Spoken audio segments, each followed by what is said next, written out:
అసలు ఇవాళ స్త్రీ శిశు సంక్షేమ శాఖ అంత పనికి మాలిన శాఖ అయిపోయింది, పని లేని శాఖలాగా అయిపోయింది. ఎందుకు నిజంగా అట్లా ఎందుకు యాక్టివ్ రోల్లో ఉండలేకపోతుంది?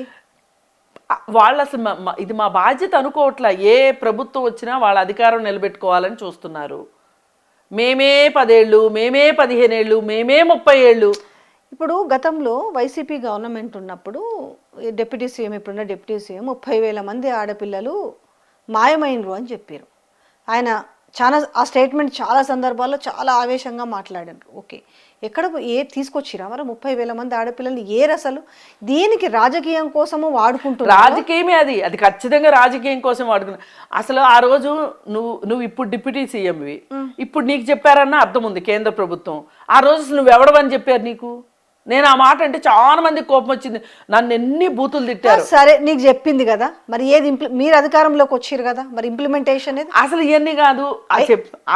చెప్పినప్పుడు కేంద్ర ప్రభుత్వం ఏం చేసింది? ఒక ఇంత ఇష్యూ ఇంటెలిజెన్స్ డిపార్ట్మెంట్ ద్వారా తెలిస్తే కేవలం ఈయన చెవులో ఊదేసి ఊరుకుంటారా? ఇది ఎక్కడనే అసలు ఈయన ఎవరైనా ఊదారు చెప్పండి? ఆ సీఎం చెవులో ఊదినా బాగుండేది. ఏమయ్యా మీ రాష్ట్రంలో 30 మంది పిల్లలు మాయమయ్యారంట, 30,000 మంది, అదే 30,000 మంది గల్లంతయ్యారంట, చూసుకోవయ్యా ఏంటి మాకు 10 రోజుల్లో నాకు నివేదిక కావాలని అడిగితే అర్థం ఉంది. అసలు హూ ఈజ్ హీ? ఎవరు పవన్ కళ్యాణ్ అని చెప్పారు చెప్పండి? ఎందుకు చెప్పారు? కేవలం రాజకీయ అస్త్రంగా ఇప్పుడు మహిళల విషయాలు, పిల్లల విషయాలు రాజకీయ అంశాలుగా చేసుకుంటున్నారు. కానీ రక్షణ మాత్రం లేదు.